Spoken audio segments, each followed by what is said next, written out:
seemed like he did it all tonight, and that was probably one of the better games I've seen him play. Would you kind of, I mean, how do you feel like he energized your team tonight? You know, I don't want to diminish him at all. I mean, that's kind of what he does. You know, he impacts the game with his effort, with his aggressiveness, with his skills.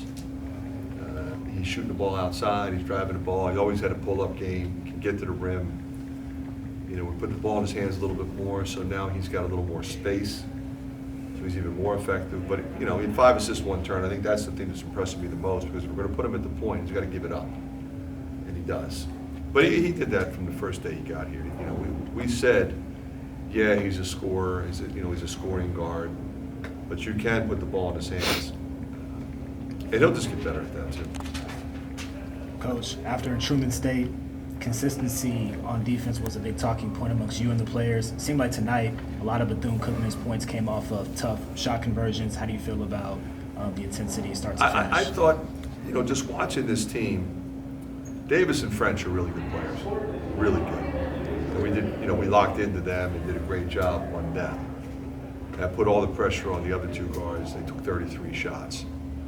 And now, you know, when you're guarding a guy who's taking 18 shots, that's a tough cover, especially when they're running ball screens for him.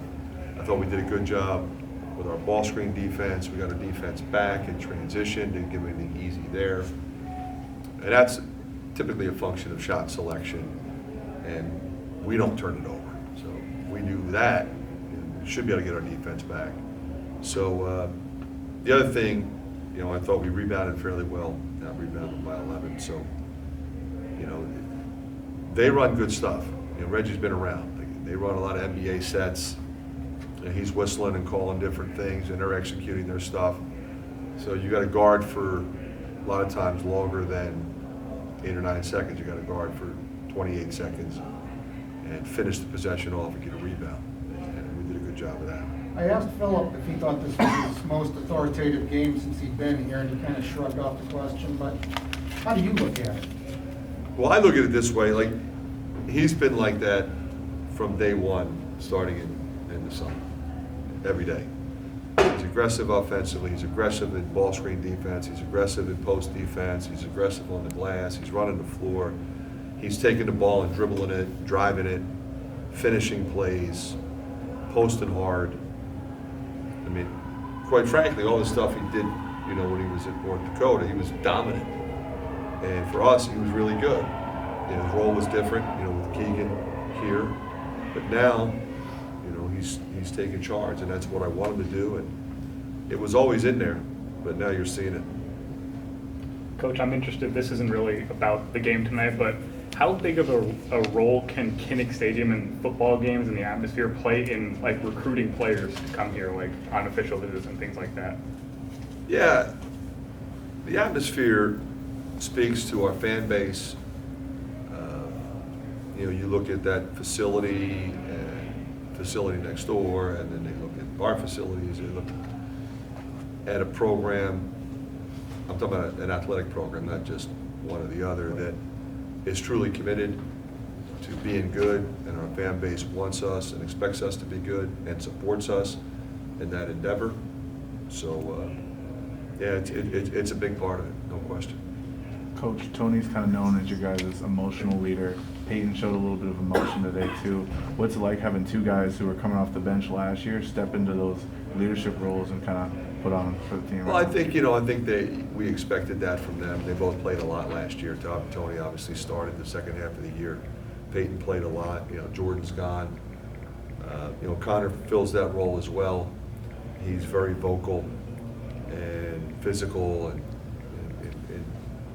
especially when he's with those young guys, he keeps them locked in to what they're doing, and he was terrific as well. Peyton said he was most pleased with his defense. What are your comments on his defense? I thought his defense was great. You know, we started him on French, and we did some switching, obviously, you guys saw that. So he wasn't on him the whole time, and the idea that, okay, we're going to put this guy on that guy, and this guy is not going to let that guy score. That's not how it works. There's too much screening action, and so there's going to be switching and other people are going to be on the guy. So everybody's got to know what this guy does. But you know, his intensity level and his length at the start, you know, was a major factor. And you know, their best player, the guy got 30 last year at Seton Hall, going 1 for 5. What did you like from Aaron's performance first game back? I thought Aaron was terrific. You know, at both ends, you know, driving the ball defensively. You know, he sticks his nose in there on the glass, always has. Not a mistake guy. Played like a veteran. That's what we needed to do. Josh had gave you guys a little lift off the bench, or energy off the bench, crowd energy. I mean, 3 steals, first career assists. I mean, what's realistic to expect from him this year? Well, I think what you saw. Yeah. Yeah, you know, and he gave us 11 really good minutes. You know, I think he's capable of probably 15, 16, maybe, you know, 6 or 7 minutes a half, 7.5, that type of thing. Because the thing about it is, like, he does tire, but as he's tiring, he gives you, like, he runs and he posts and he comes up on ball screens, and his activity level is the reason he's tired. So I'm okay with that, you know, so we just have to be careful we don't leave him in too long, you know, when he starts to get tired and becomes an issue. And then Chris Murray, I mean, kind of a, seemed like, I don't know. What do you think of his performance now? Well, I thought he was really good. Obviously, I'm happy for him the way he's playing. He had a couple uncharacteristic turnovers for him, but the key for him is, you know, in the past, he would have let that linger, and he just played right through it. And I think that's a big step for him. You know, yeah, you're an aggressive guy. We want you to be aggressive. You are going to turn it over once in a while. Okay, 4 is too many. You know, 2 is probably about where you're going to be, because you're going to turn it over some, because you're driving the ball, you're driving and kicking, you're driving and finishing, you're taking it in transition. But I want him to do all of that, and when he does, he's at his best, and then we're better. Obviously, the competition improves as the months go by, but when you look at the box score, and you don't even need to look at the box, I'm sure, but you see 5 starters and doubles, several guys off the bench contributing, a lot of versatility in those stat lines. Is this the ideal for the season? Yeah, you know, I think when I looked at this team at the end of last year and knowing what we had coming in, I felt like this is what we could become. You know, you're going to have situations where we're going to have 4 guards out there. So, you know, Josh Dix, Patrick, Peyton, those guys are going to have to rebound and be physical. You know, there's times we're going to need Phillip out there a lot. And that's where we're going to need Josh at times.